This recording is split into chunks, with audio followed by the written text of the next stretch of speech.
Hey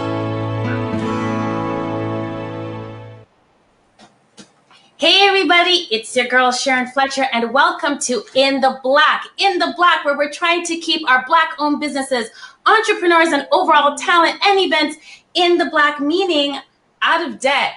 Yes, so tonight, ladies and gentlemen, I have a special episode of In the Black. Tonight we are going to talk about the long-awaited verdict that the whole community has been waiting for regarding a very important and critical case taking place in Canada between Dafonte Miller and off-duty police officer Michael Theriault and his brother Christian Theriault. I have elicited some industry experts to help me this evening to discuss and break down this very impactful case.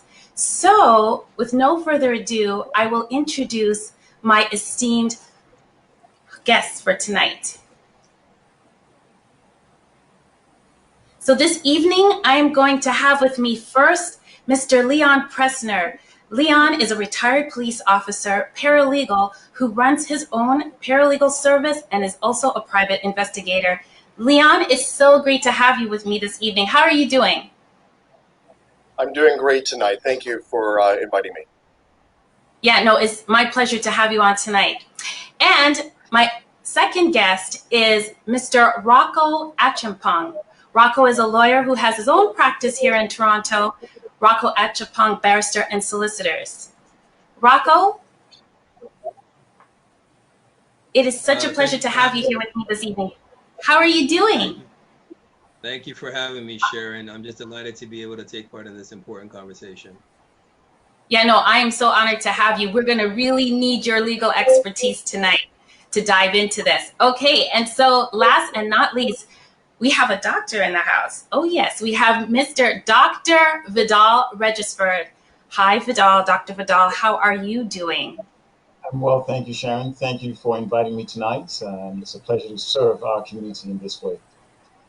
Yes, no, I'm so glad to have you be part of this conversation. We're definitely going to need you to share some insights on how this is impacting the community, our mental health and well-being. All right, so I'm going to tell you a little bit about these gentlemen. Leon is, as I said, a retired police officer, and so he's going to be able to give us some real insights into police culture, and having his paralegal experience will also be able to give us a bit of some legal experience and expertise. And then, of course, we have Rocco, who's going to give us, he practices criminal law. And he'll be able to give us that much needed legalese viewpoint and perspective. And of course, like I said, we have the doctor. So what I think I should do is just go over background of what took place with the very high profile case in Canada regarding Dafonte Miller, Christian Theriault, and his brother, Michael Theriault and his brother, Christian Theriault. So basically on December 28th, 2016, Dafonte Miller and two of his friends were walking in Durham in their neighborhood. They, according to Dafonte, they were going to go visit some girls, hang with friends. And as they were walking by a home, two men started to call to them and question them as to what they were doing in the neighborhood. Dafonte is thinking, who are these strangers questioning me? And he kind of like blows them off. But next thing he knows, he feels he's being chased. And the friends all break off into different directions. They continue to chase Dafonte. They catch up to him in between two homes, one of them being a fire chief in the area. And Christian Theriault holds Dafonte in a headlock and helps his brother beat at him. The two men beat Dafonte. Michael Theriault uses a metal pipe, and Dafonte is beating down on the door. There's indents of this pipe against the door. Dafonte tries to call the 911, tries to call the police. Michael Theriault throws the phone, and the fire chief calls the police. There is a call made eventually by Michael Theriault, one also by Dafonte. The police come, the Durham police come, give the handcuffs to Michael Theriault, who is an off-duty police officer for Toronto District Police, not Pickering. And then Dafonte has charges laid against him for alleged breaking into cars, and he has suffered severe injuries, head trauma, his jaw, and his eye. His eye exploded in his head into 4 pieces, dangling from his head, and he needed to be taken to the hospital to have corrective surgery. As a result, he's permanently damaged, disabled. He does not have the use of that eye. And then it brings us to today, where since 2017 to now 2020, we've been watching this long, drawn-out court case. And then the final verdict was heard on Friday, June 26th. Michael Theriault and Christian Theriault were charged with aggravated assault, obstruction of justice, and misconduct.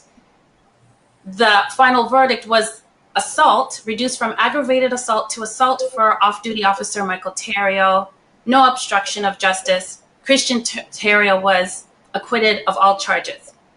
So that is basically the background to this case.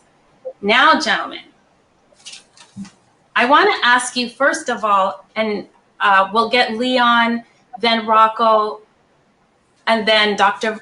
Regisford to share. Where were you when you heard this verdict, and what were your thoughts? How did you feel to hear this verdict? Leon, please share with us your thoughts. Okay, when I heard the verdict, I was actually working in my office. I had it on. I think it was through City TV. It was streamed. And as I was listening to it, about 4 hours, it was very long. At the end, I was actually disappointed. I didn't think it was going to play out as it did, with the charges of just simple assault. And I do understand the legal reasonings why, but not necessarily socially that is correct. Right, right. Thank you. And yourself, Rocco, how did you feel when you heard the verdict? Where were you? What was going through your mind? Well, thanks for the question. I had been contacted by your rival and competitor, CTV, to comment on the case under the judgment. And so that's when I became attuned to the judgment. To be perfectly fair, I have enough judgments I'm waiting for in many of my own cases. So I wasn't exactly I didn't have to circle on my calendar.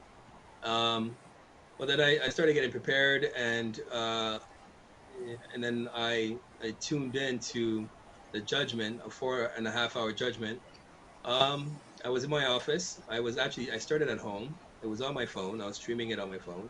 I was in my car, and here I am about to confess to a Prevention of Offense Act by having my handheld stream His Honor's judgment.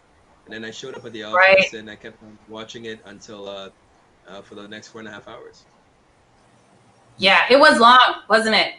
Yes. Dr. Vidoll Regisford, where were you, and what were the thoughts and feelings that struck you when you heard this verdict? Well, I initially just threw my hands up in the air, and I was so frustrated, so angry, and so angry at the system. And I continue to say, as a friend of mine reminds me, we have a legal system. We do not have a justice system.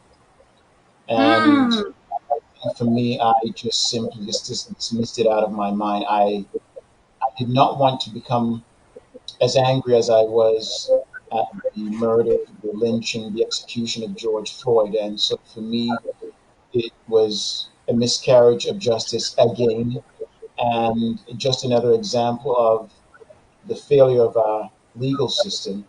Because I've said, and I'll underscore, is really it's the legal system. It's not a justice system. And so I have maintained that position and just stewed in my own emotions. And no doubt the way in which you have described what happened to him has probably infuriated to some extent, angered, and re-traumatized a whole bunch of folks who've had to look at that picture and hear you repeat the events and still get a sense that there was justice.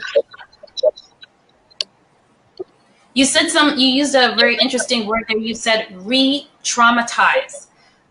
Yes, in the climate of everyone seeing what's happened to George Floyd, that really merciless, heinous execution and modern day lynching. That was a great way to describe it. Modern day lynching of a Black man. And then us in Canada, where many feel that we don't really deal with racism, but we had our own version of that, seeing Dafonte beaten to the point of losing an eye. Talk about this re-traumatizing and the effects of that. Can you shed a little bit of light on that for us? Yeah, in essence, trauma plays out, and this would be described as racial trauma or racial injury that affects not only Dafonte, but also the community. Those of us who are connected to him and those of us who are members of the Black community, vicariously, we suffer a level of trauma. We have young men who are his age, whether it be their brothers, nephews, and we ourselves envision what this might be for our own loved ones. And so, by virtue of his experience, we are traumatized. And that doesn't go away. And the trauma is not only one in terms of our brain, but it also affects our bodies. And so, this constant assault on Black bodies is and has a re traumatizing effect. And I would say to you, Sharon, that Black people in this country, and Black people specifically in the city, have experienced this from since the late 1970s. The Human Rights Commission has come out with a list of Black bodies who have men and women, primarily men who have been shot or have been who've lost their lives at the hands of the police and the involvement of the police. So here we go again, and relentlessly, what we ask is, when will this end? And no one really Right. knows that. But we struggle through the trauma of knowing that parents are dealing with this and loved ones are dealing with this, and we share in that grief. We share in that as a community. Okay, so I really like what you said about, or when I say like, that you brought out the point around a history of police brutality against Black people and Black bodies. I have a question for Leon with regards to this. As a retired police officer, you know, you could probably help bring some insight into this around the culture and the attitudes within the police force. Now, is there a certain way that the police are trained to see and view Black people and Black bodies? That's a very interesting question. I was on the police service for approximately 27 and a half years, and I've seen quite an evolution from the early 1990s to where we are today. Has things progressed? Yes. To acceptable levels? I would not say so. I'd like to, when we talk about racism within the police, very recently in Durham region, the police chief did admit that there was racism within the police service, which is a How did it feel for you to hear that? Yeah. Well, that just confirmed what I have been saying for a long, long time, that there is racism within the police service. And, personally, I've written many letters, which I put my name to, that there's a very, very serious problem in Canadian policing. And whether police services or police management want to acknowledge it or not, there is a problem. And part of the problem is that police officers are silenced. They cannot talk about these things. And secondly, who do you complain to? Right? You can't complain to anybody. So the officers that are witnessing this have no one to complain to because the system muzzles you. You have an oath of secrecy. So as a Black police officer, if I witness something, who am I going to complain to? And that's it's interesting very that disturbing. Yeah, no, it's interesting that you say that because, in our conversations, you have expressed that you are pro-police, just anti-racism within the police force. And you believe, it's important to have police to keep citizens safe. So I ask, based on what you're saying, is there a place for Black police officers of color, the good cops, or even newer officers that enter into the force, discover this mentality and culture? As you said, they have no one to complain to. So you're probably aware that there's this big controversial conversation around, do we defund police? Do we abolish it and start anew? Can you give a little insight on that given that there isn't a place, a safe space for officers who don't want to partake in racism, what do we do with the current system that exists? Yeah, that's a lot of questions, but I'm going to try to sort of compact it. Going to try to compact it to answer some of these things that you had asked or that you're asking. Yes, I am absolutely. My background is police. I do believe that we need the police. If we didn't have the police, it would be anarchy. It would be crazy because there are certain nefarious individuals out there that would just take over. So we can't let that happen.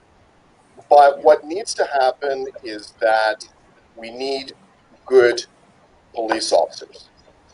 We need police officers that are not racist. We need police officers that are honest. We need police officers that are transparent. We need police officers that don't show bias. We need police officers who do the job honorably. That is the cornerstone. Because when you take your oath of office, you have a duty to be fair. And if you are not fair up there, you're dishonoring the badge, you're dishonoring what you represent, and you're dishonoring the community. And I'm just going to go a little bit further, that it only took one police officer, one terrible police officer in the United States to do with the George Floyd situation to basically now there's a revolution, right? And it's very sad that we have to look back to this, but officers, instead of supporting this individual, should be outraged that this one person has caused a massive blight to all the good police officers out there doing the job day to day. It's a travesty. Secondly, of another travesty is, the fairness of how Black people specifically are treated. We pay taxes like anybody else. Absolutely. But what type of service are we getting back for that money? What are we getting back other than unfairness? Not only unfairness of the population, okay? There's also unfairness to the Black police officers and minority police officers, racialized police officers, and female police officers that are there right now. Nobody hears their stories because they can't tell the story. That is a very major issue. Now that branches into some other things, like defunding the police, right? Where people are mad that we're paying taxes to this system that's not really working out for us. Okay? Right, for the majority of Canadians. Well, yeah, for people who are being victimized by the police. because of their color. So, you know, the whole defunding thing, defunding to me, you know, have different interpretations of defunding. I look at it as reallocation of money or resources to go and, you know, to put it in maybe social housing or to put it into mental health or something, because this paradigm is not working. Right. I'm glad you said that. You know, I agree with you wholeheartedly. My thoughts too, and we're going to get to the other gentleman as well, is that this system doesn't not only not work for Black people, it's not working for police officers either.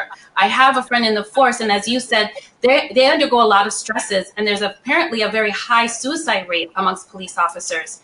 And it may just be that, you know, the way that the system is now is not working for anyone. And, you know, you said that it was one bad officer, but realistically, when we look at the things that people have been sharing from their phones, right? Because, you know, social media is like the equalizer, the playing field. Not all of our news comes from mainstream news anymore. It comes from individuals. We're definitely seeing more officers than not partaking in racially targeted crimes against Black people, like racially profiling Black individuals. So it was one intensely horrific act that, while all of us were home during a pandemic and we had, you know, had the opportunity to all be on our devices watching this, is what really brought it to, you know, so to everyone's attention and has the world woke to anti-Black racism. But I don't know, if it was really just like one bad apple, as you say, but I don't want to take away that there's definitely some good police officers on the force, like yourself, who is a retired police officer that wants to do the right thing. I want to kind of throw this now to Rocco. Rocco, we've talked a little bit about this idea of defunding the police in lieu of what's been taking place.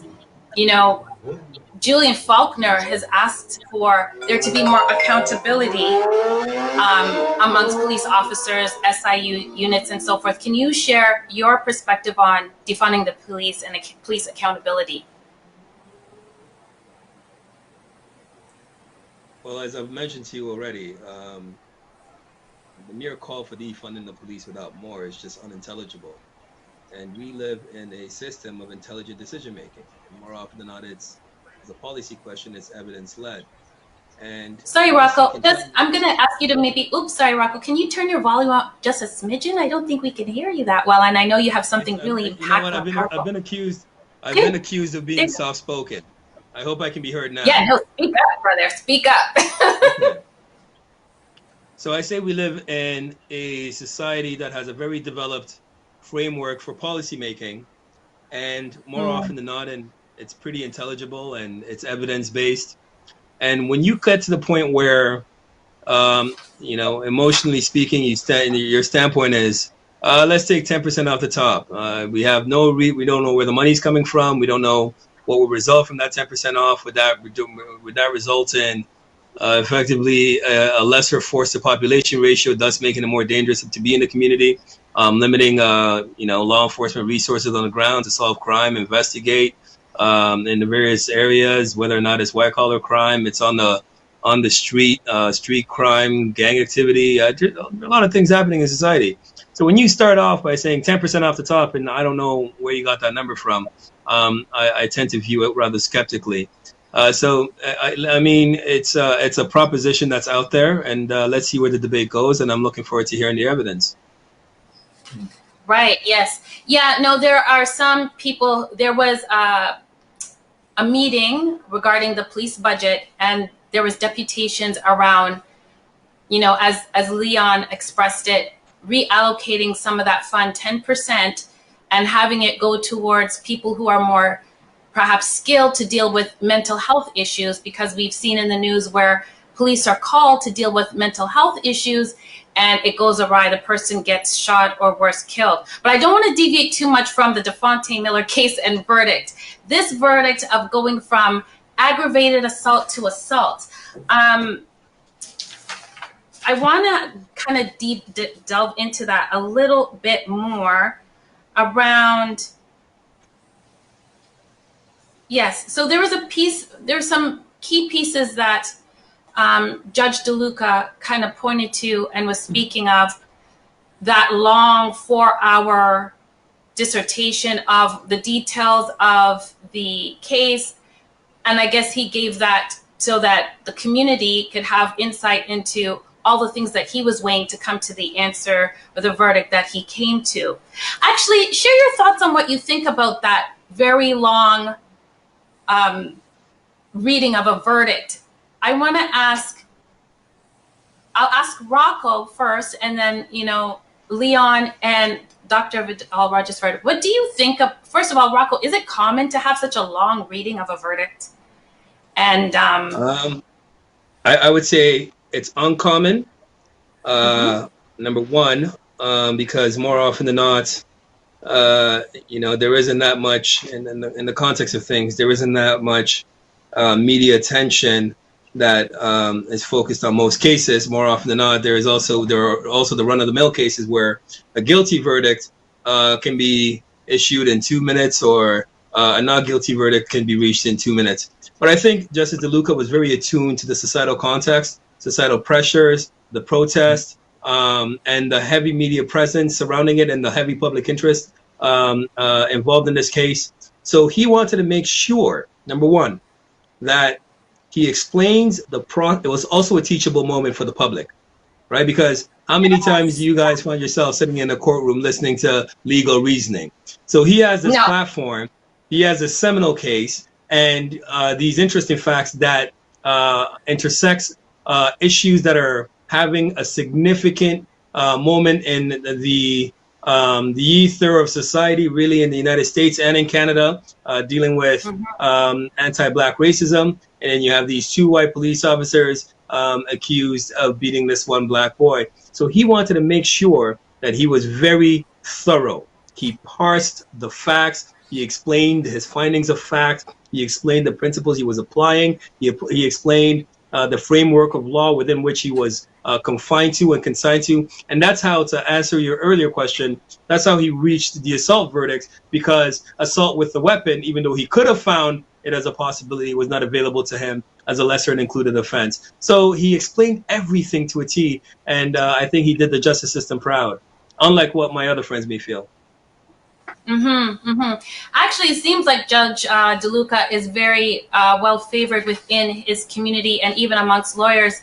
I've heard another lawyer say something very similar, that he did a very thorough job explaining things, and they found him to be fair within the legal frameworks. And I guess another educational piece or teachable moment is how we see things in plain everyday language and how it is assessed in legalese is almost like 2 different worlds. Like, for example, the judge said here, I have a quote from him where he said, "Self-defense justification," meaning by Michael Terrio, "became razor thin and eventually evaporates. In my view, it is obvious that once Miller moves to the side of the wall of the residence and heads towards the door, he is in retreat. He is heading towards the door to seek assistance, and he is badly injured." He's referring to Dafonte Miller. "The already razor-thin defense justification evaporates at this stage. The judge said he is satisfied beyond a reasonable doubt that when Michael Terrio struck Dafonte Miller with the pipe at the front door of the home, he was neither acting in self-defense nor in course of a lawful arrest, and therefore concluded that he committed an unlawful assault."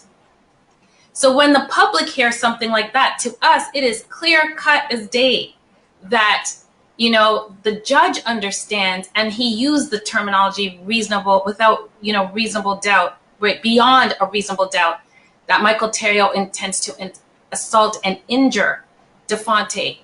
So it still begs the question as to why then not charge him with aggravated assault versus assault.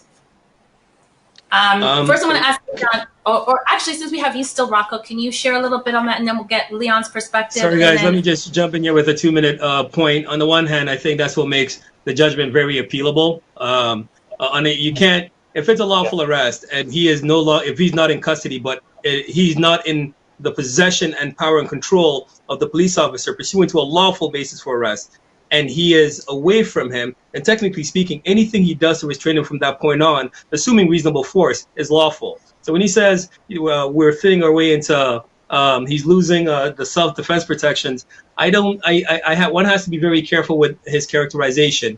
Was he in retreat or was he resisting? Because if you're, and I think Leon can expand on this, you are psychologically detained and or physically detained when you are compliant with the police order to remain on the spot. He's in retreat, he's moving.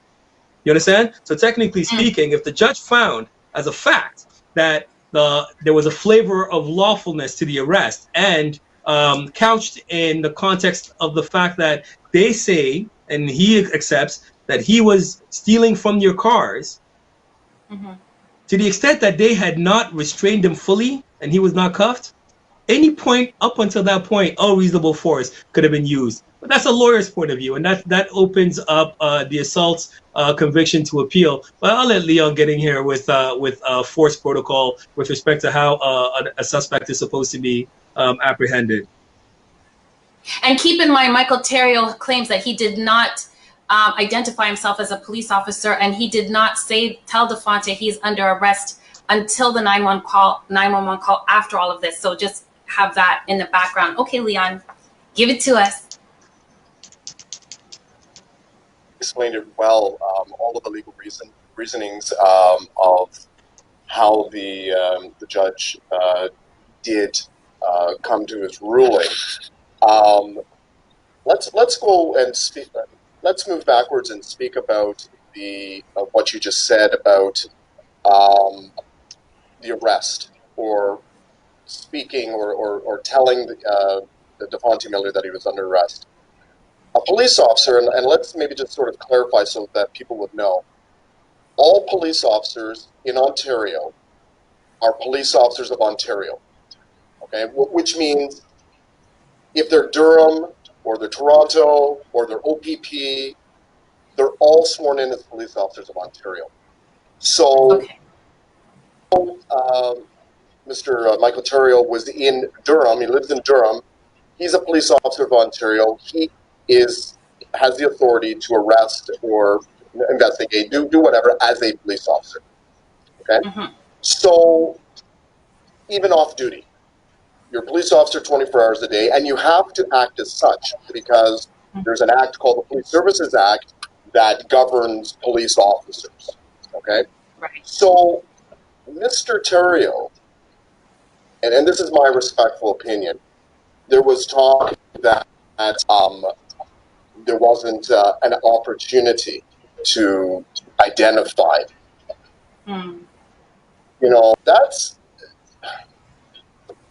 That's neglect of duty.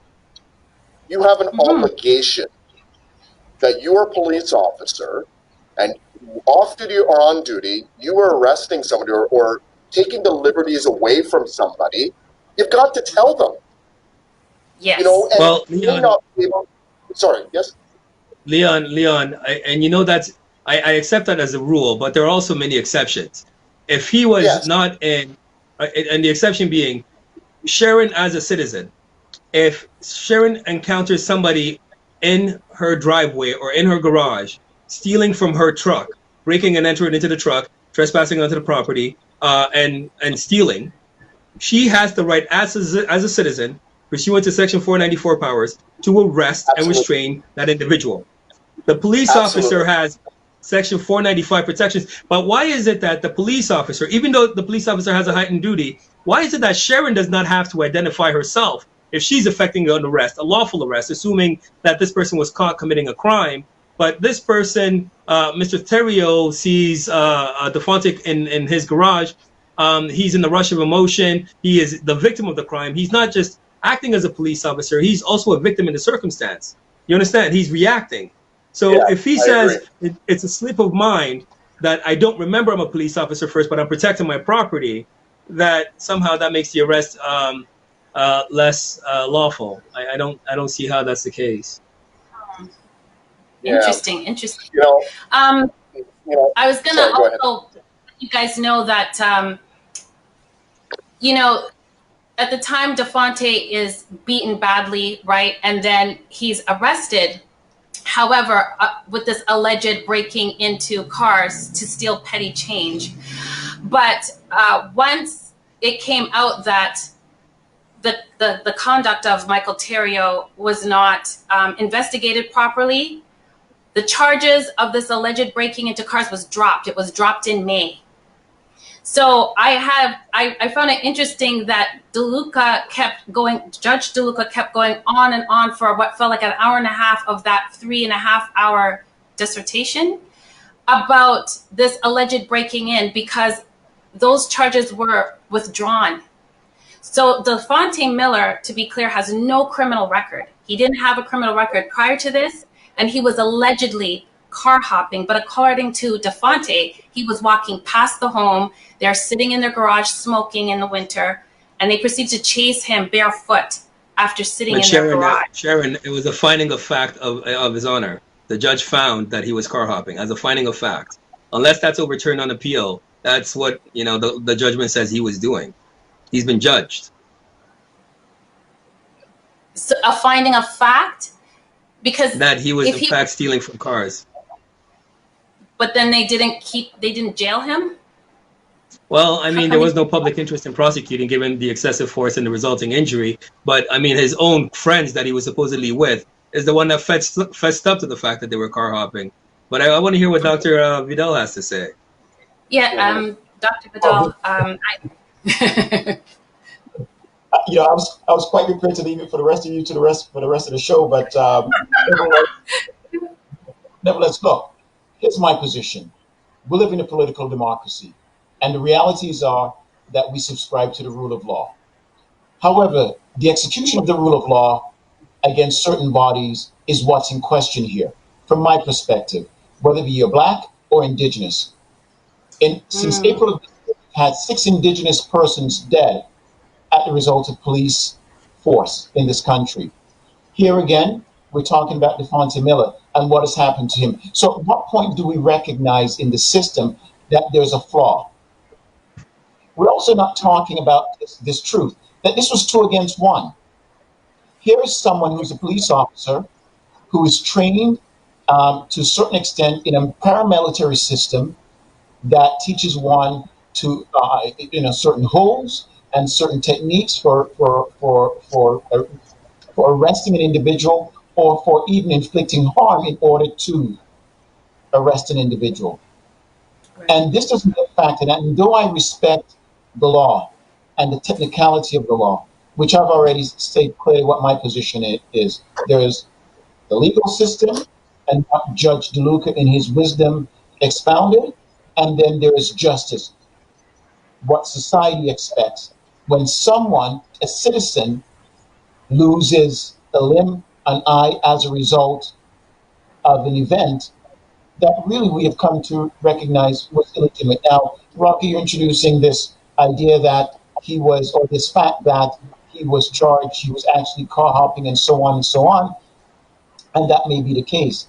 But do the ends justify the means is what society needs to ask. Do the ends justify when you have 2 on 1? And again, we live in this legal system and we have to abide by that. But I think when you look at 2 individuals dealing with a teenager, he was 19 at the time, 2 grown adult men with training in perhaps martial arts or restraint, who have taken this individual and brutally beaten him to the point he's lost his eye. Communities, society says there's a need for justice, irrespective of the law. How do we exact justice? And if justice is the dispensing of the technicality of the law, then we failed. We're no longer a civil society. In fact, I would offer you that we are uncivil society that permits this kind of brutality, whether it be in Black bodies, whether it be in women or Indigenous persons. And so we know now that judges are required to look at race and a range of identities when dispensing judgments. Was this factored? I'm not sure. I'm certainly not convinced. But I do agree with Rocco and Leon that it does give room for an appeal. I think whoever his legal counsel might be, that is something that ought to be considered. So my layman's position, I'm just laying out to you, having not studied law or experienced law like my colleagues here tonight. Mhm. But still, it's such a, you brought some great perspectives there, because for us, the average person who hasn't studied law, when we see something and we don't see justice, as you pointed out, there's a legal system, but we don't see that legal system bringing forth justice. What kind of impacts do you think that does to the psyche of Black people in terms of how we move through the world? Do we feel safe? Do we feel valued? Do we feel like we are seen as human beings? Well, I think it's all of the above, Sharon, and I think my colleagues would agree with me. I think, communities that are affected negatively by police brutality, police force that is excessive, obviously feel alienated. They do not feel that they're members of society, that they can participate like others in society. And that racially driven experience stays with those communities. We've seen it with our indigenous brothers and sisters. We've now seen it for the last 30 or 40 years with those who are members of the Black community, and the loss of life at the hands of police on a per capita basis vis-a-vis whites and other people groups. So yes, people do experience a level of collective trauma. I wouldn't be surprised if there are those moms and dads out there who are talking to their young men and having serious conversations about ensuring that they conduct themselves properly, that you ensure that you get home at a reasonable time, that you answer your phone, that you make sure that you're ready and poised should you ever be questioned, that you cooperate. Well, who are the other members Sharon, of society that have to do Sharon, that? good doctor, a question. Mm-hmm. Sure. Yes, Now, please do do. you think it's more rooted in class, it's more rooted in class more so than race? Do I think it's more rooted in class versus race? I don't think they're Yeah. mutually exclusive. I don't think they're mutually exclusive. Absolutely not. So when you think about, let's look at the dominant culture. When you think about a white person who interfaces with the law, and we know that from sociology, if you have wealth, if you dress well, you look attractive, you're more than likely to get a lenient sentence. And if we assume that blackness in proximity to whiteness is, and we talked about anti-black racism, is a worse form of racism, what do we expect when Black people interface in a primarily white system that is stereotypical, that has its own built-in bigotry, and its legacy that comes from a colonial past of enslavement? And so I don't think, Rocco, we can say that they're mutually exclusive of each other. I think they're deeply rooted and deeply interconnected. Thank you. Interesting. Harry, I'm going to get you to play that clip about Dafonte's attitude. And I found that Dafonte, he did express his thoughts on what he thought about the verdict. And I was just super impressed with the young man he has grown to be and his resilience and strength in all of this. So Harry, if you could play that clip for us now, that would be wonderful. We're going to listen now to Dafonte's take on the verdict. We've come a long way, because I remember the night when this happened to me, I ended up getting charged, and now we're in a situation where an officer has been held accountable to some extent, and there's a lot of people who are in my position who don't get the same backing that I got and don't get to have their day to really have any vindication for what they're going through, and I just, that's really my main thing. I want to thank everyone for the support, and I want to bring awareness to all my brothers and sisters who are going through what I'm going through and don't have the resources that I had and don't have the support that I had, so that's pretty much it, yeah.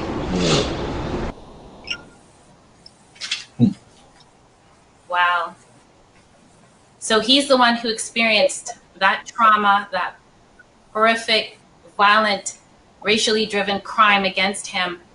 And he was able to find the lemonade, so to speak, out of lemons, What do we think about that? Dr. V, I want to ask you, from your standpoint as a psychotherapist, like, wow, how do you think he's handling this? I mean, to have that attitude out of this is just incredible. My first reaction, Sharon, is really, what alternative does he have? Hate? Revenge? I think it's a very mature perspective that he's taken. He's recognized that he's lost an eye. He's gone through this horrific event, and through the 4 years, he's been able to turn his mind to a place where he can positively move on and move forward to the point of bringing awareness to others. Should he have had to do this? No. He should have been a regular 19, 20-year-old kid that's going to college or university and doing all the things that those kids do. He's had to mature significantly and exponentially over that period of time. So kudos for him for coming to that place where he can really, without saying it, forgive or move forward, recognizing that he's gone through this event. And that's probably a testament to his family and all those who are in his corner. Not an easy task. Not an easy task. And that's not to say that in the wee hours of the night that he doesn't reflect on things, that he's still not triggered or traumatized. It's just to say that in the face of an abysmal alternative, which is to navel gaze and which is to be depressed and angry and outraged about what happened, he has been able to maturely turn the corner and move forward. So congratulations to him and his family and his supporters. And I want it to be clear here that none of us here on the panel are anti-police, because I think that's an easy and simplistic position that one can take. That's not the case. I think we are generally saying on behalf of the community, and certainly marginalized and racialized communities, there's a need for greater accountability. There is a recognition that there's a need for reform within the system. And the reform has to be significant enough that over the years, racialized bodies are not negatively affected like this and disproportionately affected like this. We haven't even talked about the overrepresentation of Black men and Indigenous men and women in the penal system. We haven't even talked about that. We haven't talked about some of the correlating systems like the child welfare system, where we have an overrepresentation of children who are crowned wards. We haven't done that. Or the failure of our Black students and Indigenous students within the educational system. So we're probably at a place in time in our history that we need to think soberly about what does reform look like for this new century? What does it really look like? What changes have to occur if we're going to continue to bring immigrants into this country and let them believe that this is a place that you can grow, contribute, and thrive as citizens? Because some of us have not been able to thrive as well as the credo or the mantra has been given by governments and government leaders. Wow, excellently said. And I do plan to touch on those topics and invite you gentlemen for each and every one of those. So thank you, Dr. Vidoll.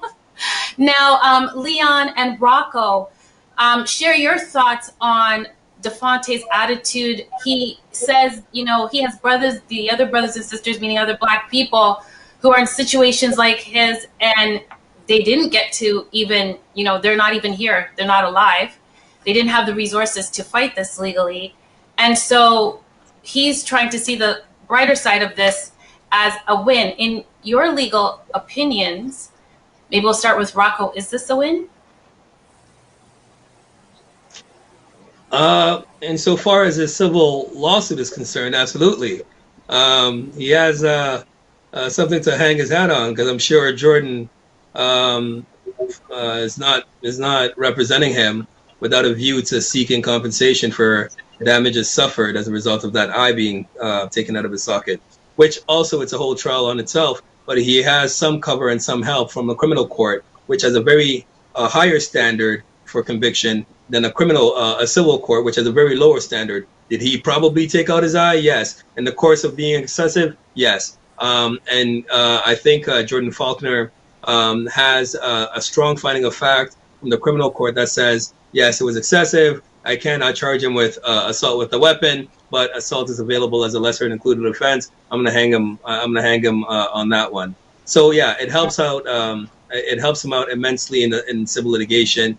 I'm sure there'll be a nice, healthy settlement to make sure Dafonte gets the treatment he needs and the psychotherapeutic treatment he needs, and perhaps just a little more change to have a good quality of life for a long time while being monitored medically. Was this a win? I think so. Did we win as a society? I think we did. I think we did. I think there was a teachable moment in law. There was accountability. The system worked.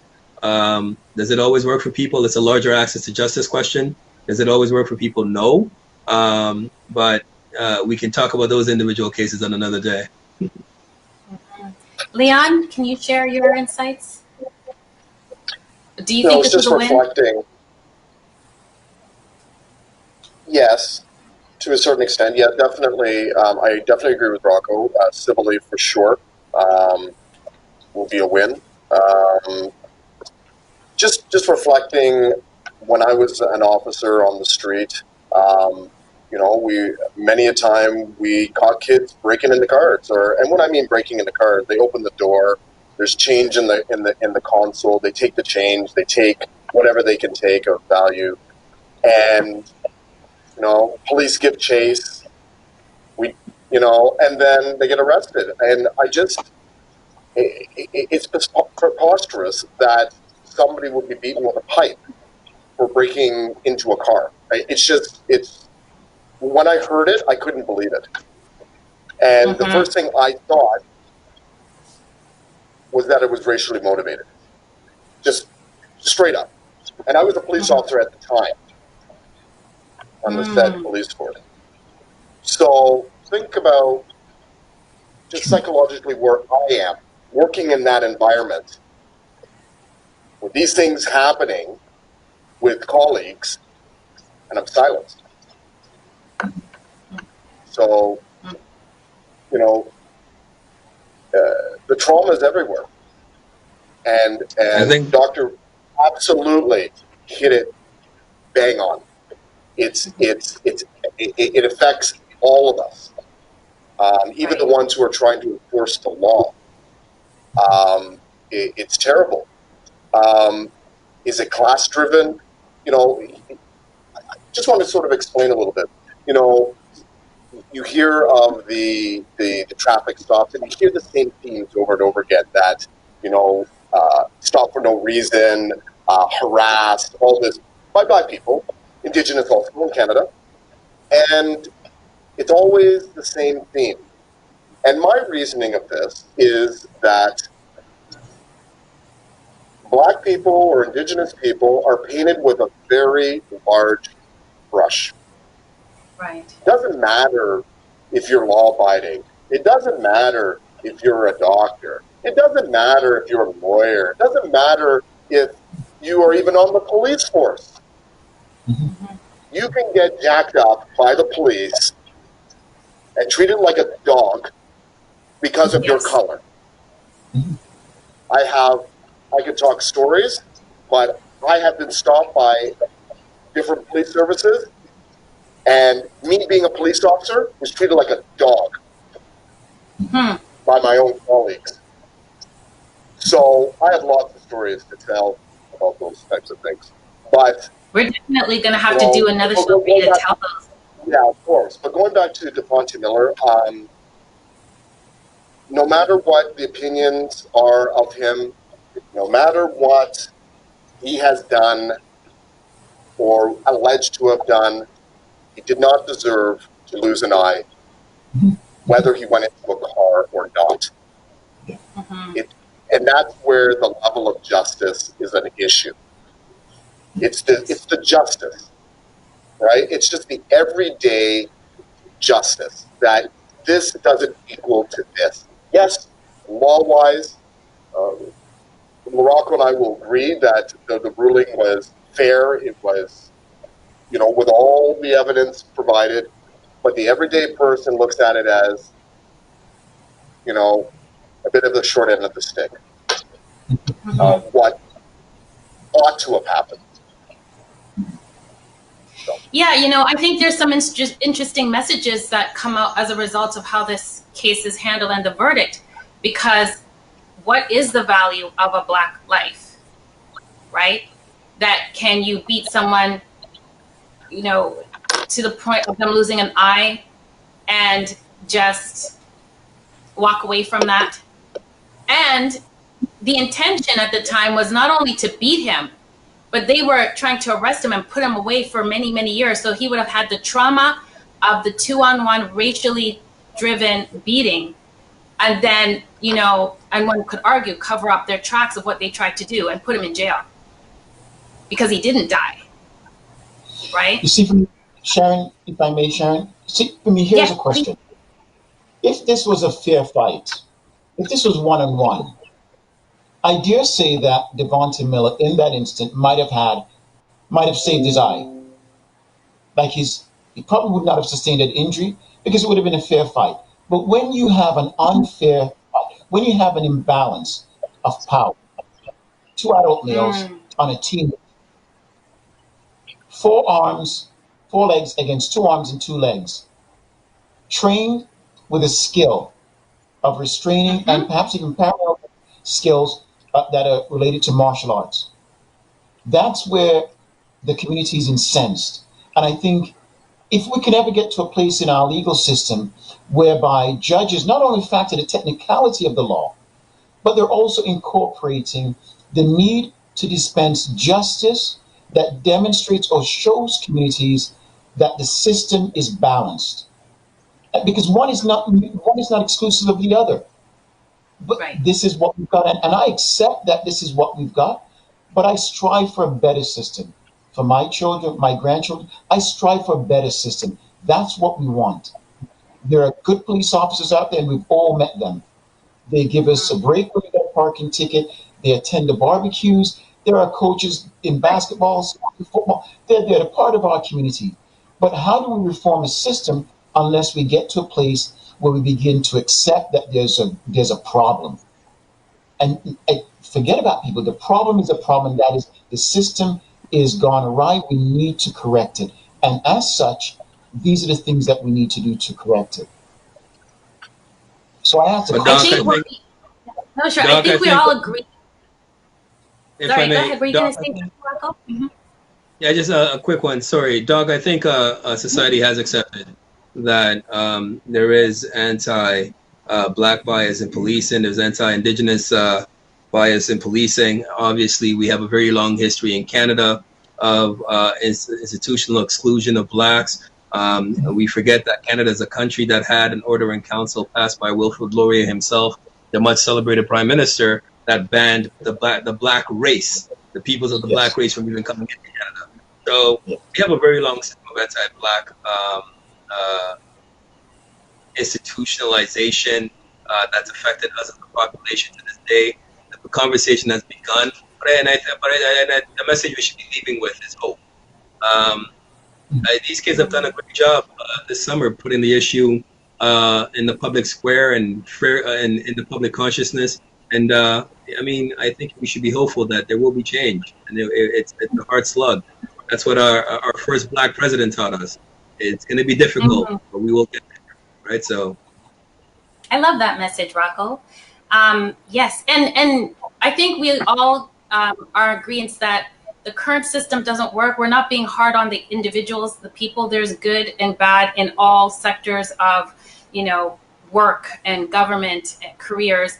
But what it is we're looking at a system that doesn't work.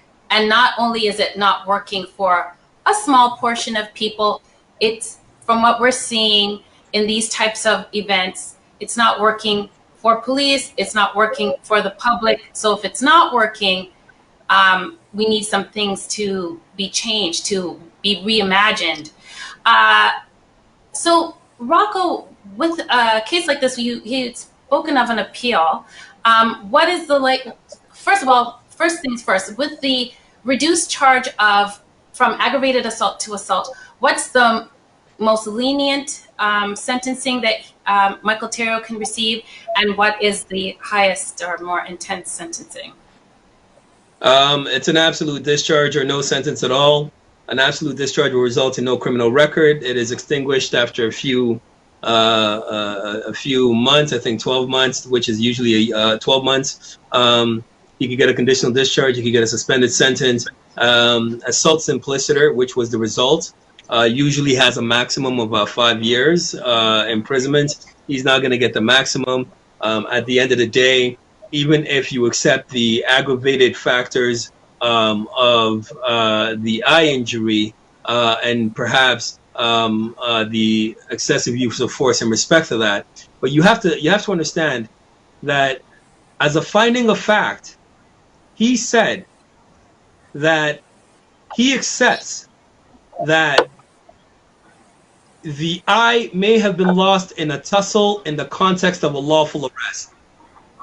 So you use that against him. So you now have to find him as a police officer acting in the course of his duty. Was he motivated by malice when he decided to take down Dafonte Miller, or was he acting consistent with his duties as a police officer pursuant to the Police Services Act? In that case, there would be a strong case for a discharge. But there's also community pressure. So I could see the judge probably giving him 30 to 90 days in prison, and then be quickly appealed to the Superior Court. Or the Court of Actually, Appeal. you mentioned something about, thank you, Rocco. You mentioned something about the Police Act. Leon, are there things where perhaps criminally Michael Theriault was not, on different technicalities or finding of facts, not criminally committed aggravated assault, but then as far as the Police Act is concerned, is there disciplinary measures that could be taken there? Is there different accountabilities as a police officer who is trained and who should know better how to handle himself in those types of situations? Yeah, he will be charged once the sentencing goes through. He will be charged under the Police Act, likely discreditable conduct, and those most likely discreditable conduct, and that could range from anything from as long as he doesn't go to jail, you can get the least would be a written reprimand to losing your job, and it's the continuum is as large as that. So there is a possibility that, so if he goes to jail, then he won't be able to be a police officer anymore. Correct. Right. And I had a question for you about, yes, so with the Police Act and all this time, this is what I was going to ask you about. Yes, this trend or this provision for police officers to be home with pay while they are being investigated for unlawful conduct. Can you give a little bit of, you shared a little bit with me, but can you share with the audience a little context as to how that came about and what the purpose of it was initially? And has it now been abused and misused today? Okay. Yeah, when police officers are accused of either a crime or some sort of misconduct, they are suspended and they can, they still receive pay. And what was told to me was the rationale of that is for, say, a false allegation. Do you lose your house and your credit and everything, where somebody, because police officers are exposed, and it can take one allegation to turn your life upside down that could be false. So that's what was told to me. I'm not sure, maybe Rocco, there may be some legislative reasoning for that, but that's sort of the in-house terms of why that occurred. Is it abused? Oh, absolutely. Absolutely. Well, let me help officers that. Why we have you here? Well, the ordinary citizen has a presumption of innocence, right? And that also goes for a police officer who needs to be presumed to be innocent until finally disposed of the law. Now, in the meantime, if the person, like Leon has pointed out, is the subject of a vicious complaint from I don't know, say a gang or something he's investigating if he's in guns and gangs, and that gets him. Are you telling me that that mere allegation itself should result in you not only being sidelined, demoted, perhaps even fired, pending an investigation or pending an outcome or whatever the case may be? That would result in quite a lot of injustice. And I think the collective bargaining agreement between the police union, the police association, and the City of Toronto proper policing service is quite appropriate that until the matter is finally disposed of at law, that somebody should not have their livelihood threatened because they put their life on the line every day to solve a crime or to solve crimes or protect and serve. Right. I think there's an excellent policy rationale for that. Except if I may, in defense of the common average everyday man and woman and person who, as a result of being charged by the police, who has to go through a process in court, and as a result of that, they lose their job. There's no compensation for them. And I only juxtaposition this because we have a system that again recognizes, and fairly so, police officer, is presumed innocent like any other citizen. But however, if I'm an employee and I got a charge and that comes to a place where I am found not guilty, I may have lost my house, I may have lost my job, my source of income, not only that, my reputation, because now I have a record, all of that. And so, again, I only raise where's the balance? Because we know that individuals have been falsely accused and falsely charged, but the damage is already done to their reputation and to their livelihood. And that may not be... And that's why, Doc, you would call someone like me so that we can sue them for defamation, wrongful arrest, and that would be assault, all manner of, and let's see whether or not we can get some compensation and do some right things in court of law. What's happened is, well, you're a psychotherapist, and I don't know. It looks like Leon and I may need some services. So, but yeah, I get your point, and you touched on some really you've made some excellent points. It's conscientious, and I really do think one day I want to see your name on the ballot talking about these issues on a larger public scale. And good luck with that if you do. Mm-hmm. Thank you. It's just that, Rocco, if it was just typical citizens, if it was a black man who had beaten a white male, would it take 3 or 4 years to figure out, would it take 3 or 4 years for this to have its conclusion and for a verdict and a sentencing? There's a pattern of police officers sitting at home at over $100,000 a year, right? For 3-4 years, like Michael Terrio cleared $400,000. He still has his freedoms. And we all see the outcome of what he did. Dafonte doesn't have an eye. So what I'm saying is the pendulum has swung to the extreme. Maybe initially, yes, we had to protect police officers because they're vulnerable, because of the line of work they do. But really, it's become almost a cash cow. Police officers, be it a black person, and instead of being, in the trenches with their fellow police officers working for their pay, they're rewarded for lynching black people and sitting at home with pay. And I think that the public is saying it doesn't work. Sharon, you are asking me what I think, not what I believe. So, Okay. Right, so you're asking what I think. One is rooted in policy and principle and can be justified. What I believe, that's another conversation for another day. Got you. Yeah. I'm just saying, yes, I think the theme of all of this is that justice, we have a legal system and it's there to help us seek and get justice. But the whole world is really looking at, does the current system actually have us have justice? So on that note, guys, I think, like you said, we could probably look forward to seeing some appeals with this verdict, and where the community and Dafonte may not have gotten the desired outcome criminally, civilly, he may, be compensated there. And he has the best lawyer for it, to be fair. Julian Faulkner, boy, he is not messing around. So I look forward to seeing, he's going to take the police force to task. He has some really strong and valid questions that he's asking. Yeah. Yes. And in terms of the system, I will only end my participation here by saying, someone once said, I think it was Churchill, who said, it's a terrible system, but it's the best we have. I leave it to you. I challenge you to come up with a better system. And if it's better, I will live my time trying to make sure the system is so. But show me a better system. Right.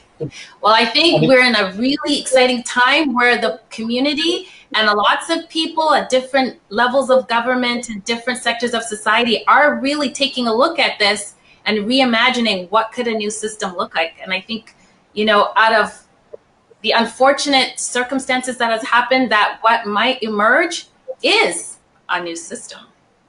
Who knows? The government will still be government.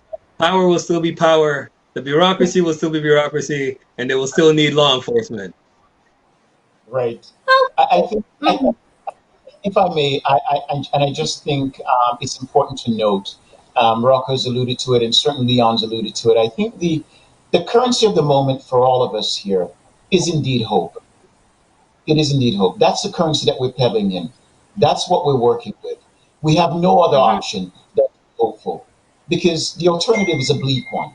As a matter of fact, it's disaster. So thinking through for all of us what we do in our own personal spaces to continue the conversation, and to continue the conversation with those who are younger than us, so that they pick up the mantle, and not only those within the Black community, but also those within the dominant culture, the white community, indigenous community, who are going to take up, and the people of color community, who are going to take up the mantle and say, no, we want a better society in Canada, one that respects and represents all of us and all of our interests. If we can do that, there's great value from this currency of hope that we will benefit from in years to come. And you're absolutely right, Rocco. It's the system that we've got, and there are disastrous parts about it, but there are also some good parts about it as well, that legitimizes our livelihood and our conduct within the society, so that we're all safe and we're all protected. So those are my parting words. Let's continue to peddle this thing called hope and see where it gets us. Amen. Beautiful. Couldn't said it better. Thank you so much, gentlemen. Time flies by, which I knew it would happen because this is such an engaging topic that impacts us all. I want to thank you once again, Mr. Leon Presner, paralegal and retired police officer, but offering wonderful paralegal services currently in the city, Mr. Rocco Achampong, who is also a lawyer and has his services, Rocco Achampong, barrister and solicitor in the GTA, and the doctor in the house, Dr. Vidoll Regisford. Thank you so much. He's a doctor, he's a psychotherapist. And all these men are here and accessible in the Greater Toronto Area of Canada for you to be able to utilize their services, and you saw their expertise on display here. Thank you all very much for partaking in this conversation with us. Stay safe, be well, and I look forward to talking to you again soon. Have a great evening, everybody.